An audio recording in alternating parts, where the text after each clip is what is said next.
Strange stories are my specialty here. Tonight, I'll share a particularly chilling tale. I'm Cassandra Harold. Lie back, listen in, and steel yourself for unpleasant dreams. Good evening. Welcome back to Unpleasant Dreams. It may be a new year, but we're continuing to unearth some old, scary stories.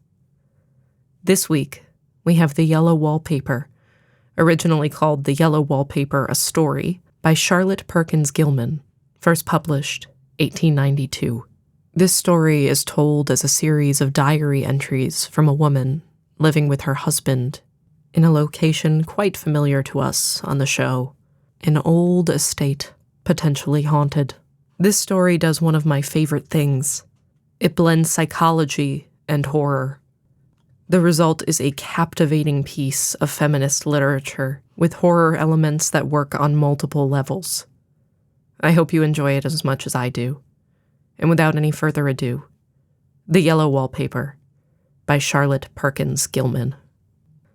It is very seldom that mere ordinary people, like John and myself, secure ancestral halls for the summer, a colonial mansion, a hereditary estate. I would say a haunted house and reach the height of romantic felicity, but that would be asking too much of fate. Still, I will proudly declare that there is something queer about it. Else, why should it be let so cheaply? And why have stood so long untenanted? John laughs at me, of course, but one expects that in marriage. John is practical in the extreme. He has no patience with faith, an intense horror of superstition, and he scoffs openly at any talk of things not to be felt and seen and put down in figures. John is a physician and, perhaps, I would not say it to a living soul, of course, but this is dead paper and a great relief to my mind. Perhaps that is one reason I do not get well faster. You see, he does not believe I am sick. And what can one do? If a physician of high standing and one's own husband assures friends and relatives that there is really nothing the matter with one but temporary nervous depression, a slight hysterical tendency, what is one to do? My brother is also a physician and also of high standing, and he says the same thing.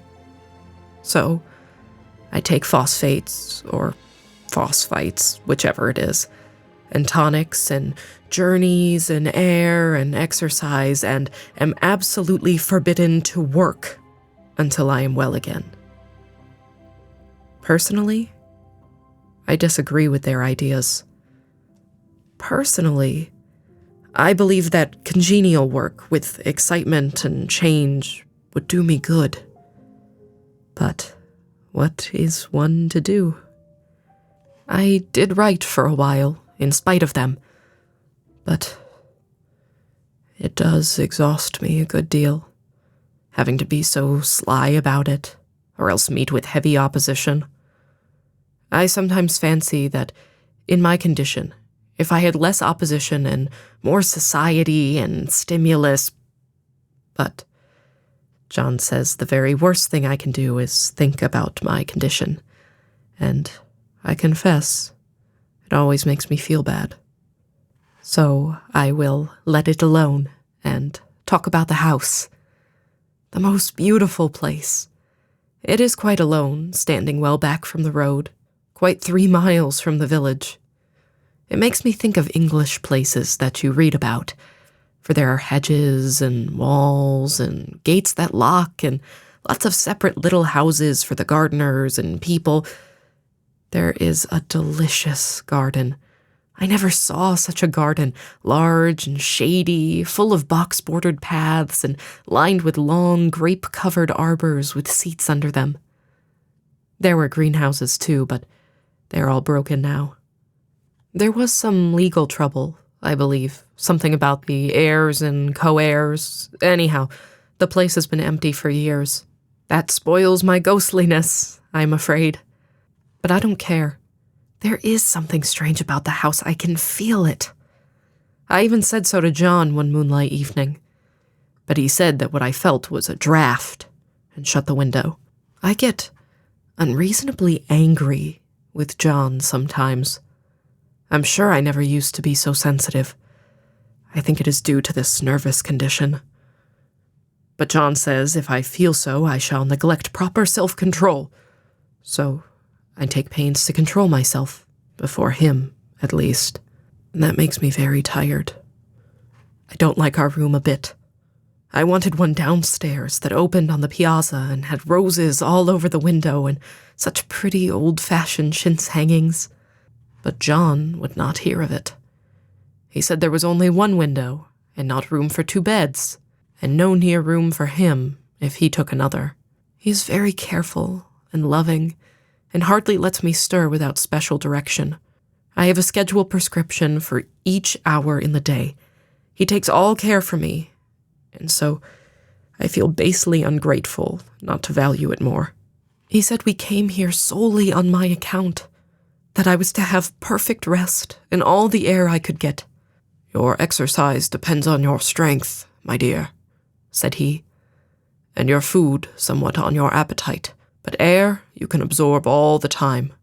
So we took the nursery at the top of the house. It is a big, airy room, the whole floor nearly, with windows that look all ways and air and sunshine galore.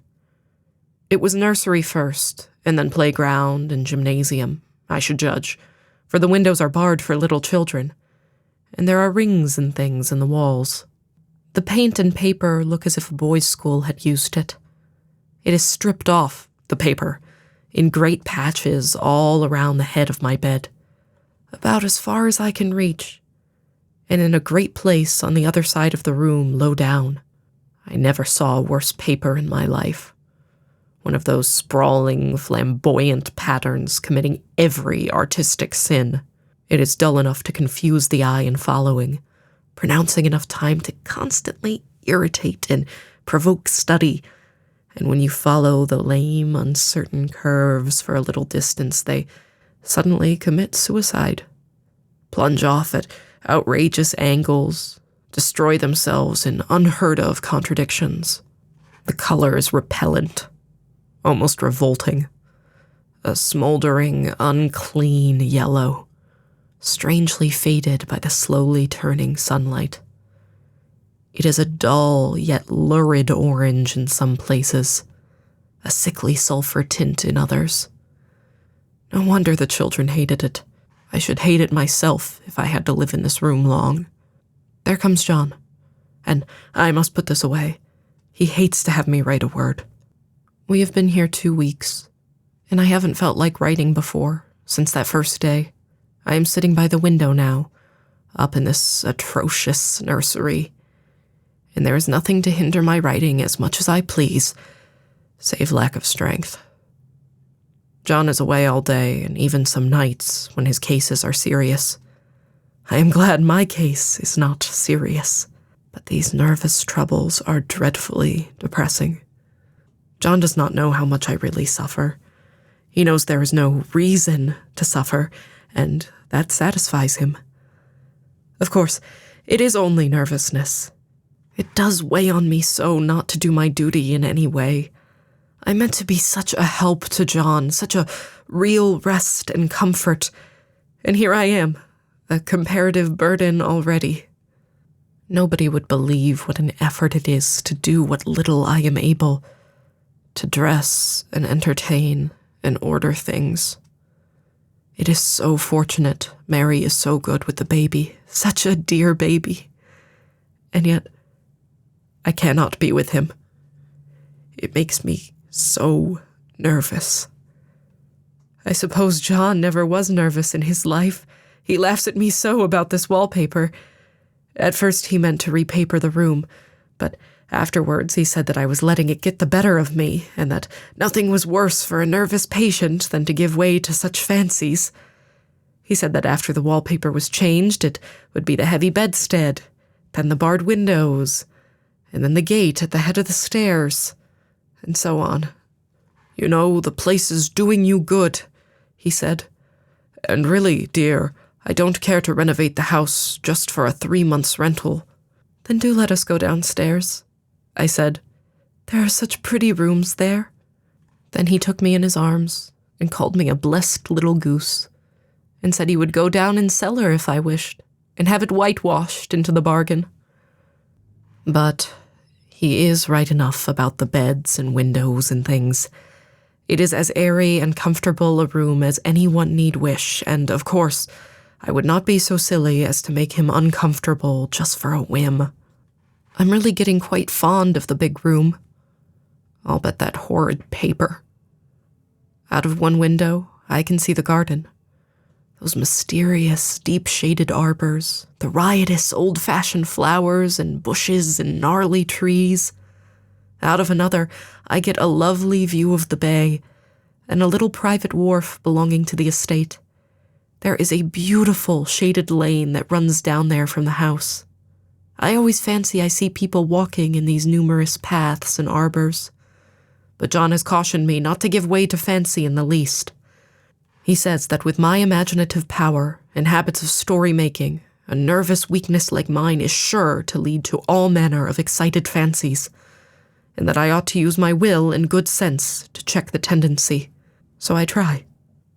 I think sometimes that if I were only well enough to write a little, it would relieve the press of ideas and rest me.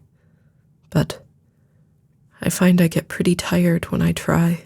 It is so discouraging not to have any advice and companionship about my work. When I get really well, John says we will ask Cousin Henry and Julia down for a long visit. But he says he would as soon put fireworks in my pillowcase as to let me have those stimulating people about now. I wish I could get well faster, but I must not think about that. This paper looks to me as though it knew what a vicious influence it had. There is a recurrent spot where the pattern lolls like a broken neck, and two bulbous eyes stare at you, upside down. I get positively angry with the impertinence of it and the everlastingness.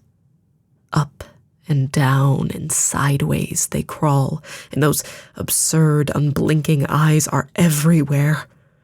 There is one place where two breaths didn't match, and the eyes go all up and down the line, one a little higher than the other. I never saw so much expression in an inanimate thing before, and we all know how much expression they have. I used to lie awake as a child and get more entertainment and terror out of blank walls and plain furniture than most children could find in a toy store. I remember what a kindly wink the knobs of our big old bureau used to have, and there was one chair that always seemed like a strong friend. I used to feel that if any other things looked too fierce, I could always hop into that chair and be safe. The furniture in this room is no worse than inharmonious, however, for we had to bring it all from downstairs. I suppose when this was used as a playroom, they had to take the nursery things out. And no wonder. I never saw such ravages as the children have made here. The wallpaper, as I said before, is torn off in spots, and sticketh closer than a brother. They must have had perseverance as well as hatred. Then the floor is scratched and gouged and splintered. The plaster itself is dug out here and there, and this great, heavy bed, which is all we found in the room, looks as if it had been through the wars. But I don't mind it a bit. Only the paper. There comes John's sister. Such a dear girl as she is, and so careful of me. I must not let her find me writing. She is a perfect and enthusiastic housekeeper, and hopes for no better profession. I verily believe she thinks it is the writing which made me sick. But I can write when she is out, and see her a long way off from these windows. There is one that commands the road, a lovely, shaded, winding road, and one that just looks off over the country. A lovely country, too, full of great elms and velvet meadows. This wallpaper has a kind of sub-pattern in a different shade, a particularly irritating one, for you can only see it in certain lights, and not clearly then, but in the places where it isn't faded, and when the sun is just so, I can see a strange, provoking, formless sort of figure that seems to sulk about behind that silly and conspicuous front design. Their sister on the stairs. Well, the 4th of July is over. The people are gone, and I am tired out. John thought it might do me good to see a little company, so we just had Mother and Nellie and the children down for a week. Of course, I didn't do a thing. Jenny sees to everything now. But it tired me all the same. John says if I don't pick up faster, he shall send me to Weir Mitchell in the fall. But I don't want to go there at all. I had a friend who was in his hands once, and she says he's just like John and my brother, only more so. Besides, it is such an undertaking to go so far. I don't feel as if it was worthwhile to turn my hand over for anything, and I'm getting dreadfully fretful and querulous. I cry at nothing, and cry most of the time. Of course, I don't when John is here, or anybody else, but when I am alone. And I am alone a good deal just now. John is kept in town very often by serious cases, and Jenny is so good and lets me alone when I want her to. So I walk a little in the garden, or down that lovely lane, sit on the porch under the roses, and lie down up here a good deal. I'm getting really fond of the room, in spite of the wallpaper. Perhaps because of the wallpaper. It dwells in my mind so. I lie here on this great, immovable bed. It is nailed down, I believe, and follow that pattern about by the hour. It is as good as gymnastics, I assure you. I start, we'll say, at the bottom, down in the corner, over there where it has not been touched, and I determine for the 1000th time that I will follow that pointless pattern to some sort of conclusion. I know a little of the principle of design, and I know this thing was not arranged on any laws of radiation or alternation or repetition or symmetry or anything else that I have ever heard of. It is repeated, of course, by the breaths, but not otherwise. Looked at in one way, each breath stands alone. The bloated curves and flourishes, a kind of debased Romanesque with delirium tremens go waddling up and down in isolated columns of fatuity. But on the other hand, they connect diagonally, and the sprawling outlines run off in great slanting waves of optic horror, like a lot of wallowing seaweeds in full chase. The whole thing goes horizontally, too. At least, it seems so. And I exhaust myself in trying to distinguish the order of its going in that direction. They have used a horizontal breath for a fraise, and that adds wonderfully to the confusion. There is one end of the room where it is almost intact, and there, when the cross lights fade and the low sun shines directly upon it, I can almost fancy a radiation after all. The interminable grotesques seem to form around a common center and rush off in headlong plunges of equal distraction. It makes me tired to follow it. I will take a nap, I guess. I don't know why I should write this. I don't want to. I don't feel able. And I know John would think it absurd, but I must say what I feel and think in some way it is such a relief. But the effort is getting to be greater than the relief. Half the time now I am awfully lazy and lie down ever so much. John says I mustn't lose my strength and has me take cod liver oil and lots of tonics and things, to say nothing of ale and wine and rare meat. Dear John, he loves me very dearly and hates to have me sick.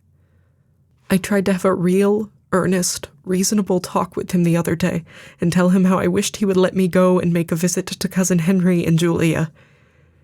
But he said I wasn't able to go, nor able to stand it after I got there, and I did not make out a very good case for myself, for I was crying before I had finished. It is getting to be a great effort for me to think straight. Just this nervous weakness, I suppose. And dear John gathered me up in his arms and carried me upstairs and laid me on the bed and sat by me and read to me till it tired my head. He said I was his darling and his comfort and all he had, and that I must take care of myself for his sake and keep well. He says no one but myself can help me out of it, that I must use my will and self-control and not let any silly fancies run away with me. There's one comfort. The baby is well and happy, and does not have to occupy this nursery with the horrid wallpaper. If we had not used it, that blessed child would have. What a fortunate escape. Why, I wouldn't have a child of mine, an impressionable little thing, live in such a room for worlds. I never thought of it before, but it is lucky that John kept me here after all. I can stand it so much easier than a baby, you see. Of course, I never mention it to them anymore. I am too wise, but I keep watch of it all the same. There are things in that paper that nobody knows but me, or ever will. Behind that outside pattern, the dim shapes get clearer every day. It is always the same shape, only very numerous. And it is like a woman stooping down and creeping about behind that pattern. I don't like it a bit. I wonder. I begin to think. I wish John would take me away from here. It is so hard to talk with John about my case, because he is so wise, and because he loves me so. But I tried it last night. It was moonlight. The moon shines in all around, just as the sun does. I hate to see it sometimes. It creeps so slowly and always comes in by one window or another. John was asleep, and I hated to wake him, so I kept still and watched the moonlight on that undulating wallpaper till I felt creepy. The faint figure behind seemed to shake the pattern, just as if she wanted to get out. I got up softly and went to feel and see if the paper did move. And when I came back, John was awake. "What is it, little girl?" he said. "Don't go walking about like that. You'll get cold." I thought it was a good time to talk, so I told him that I really was not gaining here, and that I wished he would take me away. "Why, darling," said he, "our lease will be up in 3 weeks, and I can't see how to leave before. The repairs are not done at home, and I cannot possibly leave town just now. Of course, if you were in any danger, I could and would, but you really are better, dear, whether you can see it or not. I am a doctor, dear, and I know. You are gaining flesh and color. Your appetite is better. I feel really much easier about you." "I don't weigh a bit more," said I, "nor as much. And my appetite may be better in the evening when you are here, but it is worse in the mornings when you are away." "Bless her little heart," said he with a big hug. "She shall be sick as she pleases. But now let's improve the shining hours by going to sleep and talk about it in the morning." And you won't go away? I asked gloomily. Why, how can I, dear? It is only 3 weeks more, and then we will take a nice little trip of a few days while Jenny is getting the house ready. Really, dear, you are better. Better in body, perhaps, I began, and stopped short, for he sat up straight and looked at me with such a stern, reproachful look that I could not say another word. My darling, said he, I beg of you, for my sake and for our child's sake, as well as for your own, that you will never for one instant let that idea enter your mind. There is nothing so dangerous, so fascinating to a temperament like yours. It is a false and foolish fancy. Can you not trust me as a physician when I tell you so? So of course I said no more on that score, and we went to sleep before long. He thought I was asleep at first, but I wasn't. I lay there for hours, trying to decide whether that front pattern and the back pattern really did move together or separately. On a pattern like this, by daylight, there is a lack of sequence, a defiance of law that is a constant irritant to a normal mind. The color is hideous enough and unreliable enough and infuriating enough, but the pattern is torturing. You think you have mastered it, but just as you get well underway in following, it turns back, somersault, and there you are. It slaps you in the face, knocks you down, and tramples upon you. It is like a bad dream. The outside pattern is a florid arabesque. Reminds one of a fungus. If you can imagine a toadstool in joints, an interminable string of toadstools budding and sprouting in endless convolutions, why, that is something like it. That is, sometimes. There is one marked peculiarity about this paper, a thing nobody seems to notice but myself, and that is that it changes as the light changes. When the sun shoots in through the east window, I always watch for that first long, straight ray. It changes so quickly that I can never quite believe it. That is why I watch it, always. By moonlight, the moon shines in all night when there is a moon. I wouldn't know it was the same paper. At night, in any kind of light, in twilight, candlelight, lamplight, and worst of all, by moonlight, it becomes bars. The outside pattern, I mean, and the woman behind it is as plain as can be. I didn't realize for a long time what the thing was that showed behind that dim sub-pattern, but now I am quite sure it is a woman. By daylight, she is subdued, quiet. I fancy it is the pattern that keeps her so still. It is so puzzling. It keeps me quiet by the hour. I lie down ever so much now. John says it is good for me, and to sleep all I can. Indeed, he started the habit by making me lie down for an hour after each meal. It is a very bad habit, I am convinced, for, you see, I don't sleep. And that cultivates the deceit, for I don't tell them that I'm awake. Oh, no. The fact is, I'm getting a little afraid of John. He seems very queer sometimes, and even Jenny has an inexplicable look. It strikes me occasionally, just as a scientific hypothesis, that perhaps it is the paper.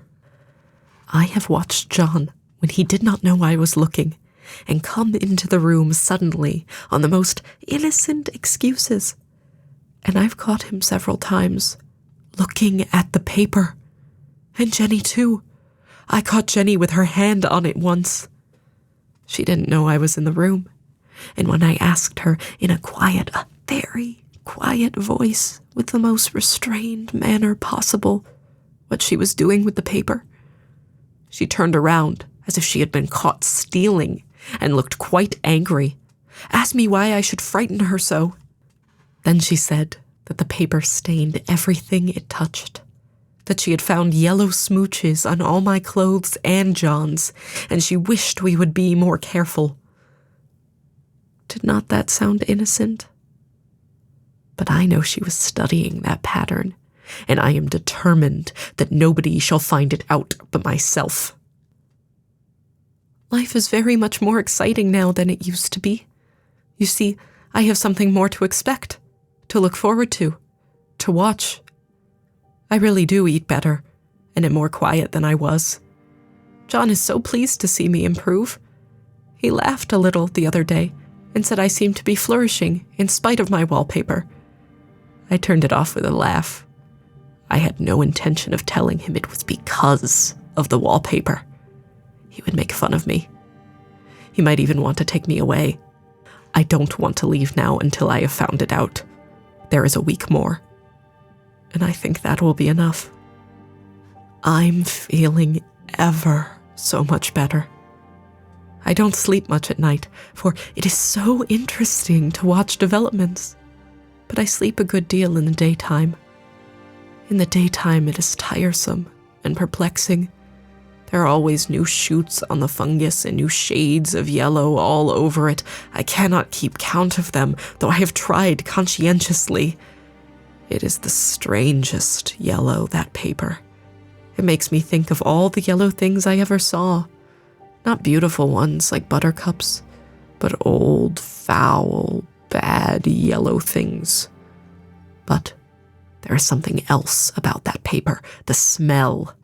I noticed it the moment we came into the room, but with so much air and sun, it was not bad. Now, we have had a week of fog and rain, and whether the windows are open or not, the smell is here. It creeps all over the house. I find it hovering in the dining room, skulking in the parlor, hiding in the hall, lying in wait for me on the stairs. It gets into my hair. Even when I go to ride, if I turn my head suddenly and surprise it, there is that smell. Such a peculiar odor, too. I have spent hours in trying to analyze it, to find what it smelled like. It is not bad at first, and very gentle, but quite the subtlest, most enduring odor I ever met. In this damp weather, it is awful. I wake up in the night and find it hanging over me. It used to disturb me at first. I thought seriously of burning the house to reach the smell, but now I am used to it. The only thing I can think of that is like the color of the paper. A yellow smell. There's a very funny mark on this wall, low down, near the mopboard. A streak that runs round the room. It goes behind every piece of furniture except the bed. A long, straight, even smooch, as if it had been rubbed over and over. I wonder how it was done, and who did it, and what they did it for. Round and round and round, round and round and round. It makes me dizzy. I really have discovered something at last. Through watching so much at night, when it changes so, I have finally found out the front pattern does move. And no wonder. The woman behind shakes it. Sometimes I think there are a great many women behind, and sometimes only one. And she crawls around fast, and her crawling shakes it all over. Then, in the very bright spots, she keeps still, and in the very shady spots, she just takes hold of the bars and shakes them hard. And she is all the time trying to climb through. But nobody could climb through that pattern. It strangles so. I think that is why it has so many heads. They get through, and then the pattern strangles them off and turns them upside down and makes their eyes white. If those heads were covered or taken off, it would not be half so bad. I think that woman gets out in the daytime, and I'll tell you why, privately. I've seen her. I can see her out of every one of my windows. It is the same woman. I know, for she is always creeping, and most women do not creep by daylight. I see her on that long, shaded lane, creeping up and down. I see her in those dark grape arbors, creeping all around the garden. I see her on that long road, under the trees, creeping along, and when a carriage comes, she hides under the blackberry vines. I don't blame her a bit. It must be very humiliating to be caught creeping by daylight. I always lock the door when I creep by daylight. I can't do it at night, for I know John would suspect something at once. And John is so queer right now that I don't want to irritate him. I wish he would take another room.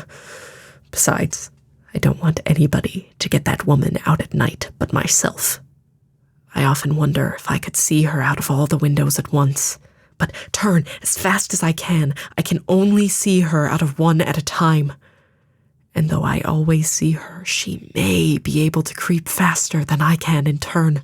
I have watched her sometimes, away off in the open country, creeping as fast as a cloud shadow in a high wind.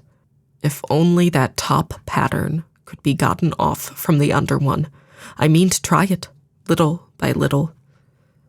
I found out another funny thing, but I shan't tell it this time. It does not do to trust people too much.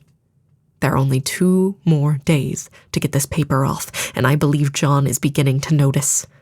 I don't like the look in his eyes, and I heard him ask Jenny a lot of professional questions about me. She had a very good report to give. She said I slept a good deal in the daytime. John knows I don't sleep very well at night.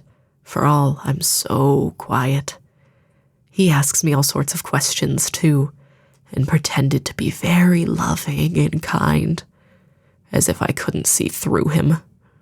Still, I don't wonder he acts so, sleeping under this paper for 3 months. It only interests me, but I feel sure John and Jenny are secretly affected by it. Hurrah! This is the last day. But it is enough. John is to stay in town overnight and won't be out until this evening. Jenny wanted to sleep with me, the sly thing, but I told her I should undoubtedly rest better for a night all alone. That was clever, for really, I wasn't alone a bit. As soon as it was moonlight and that poor thing began to crawl and shake the pattern, I got up and ran to help her. I pulled and she shook. I shook and she pulled, and before morning we had peeled off yards of that paper, a strip about as high as my head and half around the room. And then, when the sun came and that awful pattern began to laugh at me, I declared I would finish it today. We go away tomorrow, and they are moving all my furniture down again to leave things as they were before. Jenny looked at the wall in amazement, but I told her merrily that I did it out of pure spite at the vicious thing. She laughed and said she wouldn't mind doing it herself, but I must not get tired. How she betrayed herself that time. But I am here, and no person touches this paper but me, not alive. She tried to get me out of the room. It was too patent, but I said it was so quiet and empty and clean now that I believed I would lie down again and sleep all I could, and not to wake me, even for dinner. I would call when I woke. So now she is gone, and the servants are gone, and the things are gone, and there is nothing left but that great bedstead nailed down with the canvas mattress we found on it. We shall sleep downstairs tonight and take the boat home tomorrow. I quite enjoy the room now it is bare again. How those children did tear about here. This bedstead is fairly gnawed. But I must get to work. I have locked the door and thrown the key down into the front path. I don't want to go out, and I don't want to have anybody come in till John comes. I want to astonish him. I've got a rope up here that even Jenny did not find. If that woman does get out and tries to get away, I can tie her. But I forgot I could not reach far without anything to stand on. This bed will not move. I tried to lift and push it until I was lame, and then I got so angry I bit off a little piece of one corner, but it hurt my teeth. Then I peeled off all the paper I could reach, standing on the floor. It sticks horribly, and the pattern just enjoys it. All those strangled heads and bulbous eyes and waddling fungus growths just shriek with derision. I'm getting angry enough to do something desperate. To jump out of the window would be admirable exercise, but the bars are too strong even to try. Besides, I wouldn't do it. Of course not. I know well enough that a step like that is improper and might be misconstrued. I don't like to look out of the windows even. There are so many of those creeping women, and they creep so fast. I wonder if they all come out of that wallpaper as I did. But I am securely fastened now by my well-hidden rope. You don't get me out in the road there. I suppose I shall have to get back behind the pattern when it comes night, and that is hard. It is so pleasant to be out in this great room and creep around as I please. I don't want to go outside. I won't, even if Jenny asks me to. For outside, you have to creep on the ground, and everything is green instead of yellow. But here, I can creep smoothly on the floor, and my shoulder just fits in that long smooch around the wall, so I cannot lose my way. Why, there's John at the door. It's no use, young man, you can't open it. How he does call and pound. Now he's crying for an axe. It would be a shame to break down that beautiful door. John, dear, said I in the gentlest voice. The key is down by the front steps under a plantain leaf. That silenced him for a few moments. Then he said, very quietly indeed, Open the door, my darling. I can't, said I. The key is down by the front door under a plantain leaf. And then I said it again several times, very gently and slowly, and said it so often that he had to go and see. And he got it, of course, and came in. He stopped short by the door. What is the matter? He cried. For God's sake, what are you doing? I kept on creeping, just the same, but I looked at him over my shoulder. I've got out at last, said I, in spite of you and Jane, and I've pulled off most of the paper so you can't put me back in. Now why should that man have fainted? But he did, and right across my path by the wall, so that I had to creep over him every time. A list of sources for this episode can be found at unpleasantdreams.net in our show notes. Jim Harold is our executive producer. Unpleasant Dreams is a production of Jim Harold Media, LLC. And, despite our ominous tone, we hope all of your dreams are pleasant. We'll talk to you next time. Good night.